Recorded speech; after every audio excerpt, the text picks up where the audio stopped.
ginagawa nating paraan ng pagdadawa, saan ba tayo gumagaya, saan ba natin tinutulad ito sa Propeta Muhammad sallallahu alaihi wasallam. Yung ginagawa nating pakikitungo sa mga tao, saan ba natin ito unang kinukuha pagkatapos ng kaalaman sa Allah subhanahu wa ta'ala, pagkatapos nating aralin ang mga napapanood dito. Siyempre mas nauunawa natin ito sa pamamagitan ng paano in-apply ng Propeta Muhammad sallallahu alaihi wasallam sa kanyang sarili. At ito ay tinuro niya sa kanyang mga sahaba, at ang mga sahaba ay tinuro ito sa mga sumunod na mga henerasyon na katapos ng Propeta Muhammad sallallahu alaihi wasallam.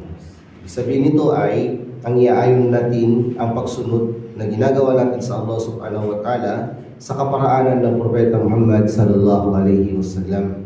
Nagagawa tayo ng tatahak tayo sa papalaganap ng Islam. Ang gagamitin natin kaparaanan ay kaparaanan ng Propeta Muhammad sallallahu alaihi wasallam. Meron pa bang mas may epektong paraan na magbubunga ng pinakamainam na pagbunga kaysa sa Propeta Muhammad sallallahu alaihi wasallam? Wala. Dahil ito yung pinakamainam na tularan natin sa ginagawa nating anumang gawain, sa ibada, sa pakikitungo, sa lahat ng ginagawa natin. At isa na dito yung tinatawag na pagdadawa. So kung sasabihin, hindi pwedeng sabihin ng isang tao na sa landas ng pagsasalisik ng kaalaman, mas epektibo ito, ginagawa kong kaparaanan, kaysa sa paraanan na ginagawa ninyo. Ano ba yung ginagawa ninyong kaparaanan? Kaparaanan ng Propeta Muhammad sallallahu alaihi wasallam. At yung ginagawa niyang paraan ay ayon sa kanyang sarili, ito ay epektibo at yun ang mas higit na para sa kanya kaysa sa paraan ng Propeta Muhammad sallallahu alaihi wasallam. Mali yun.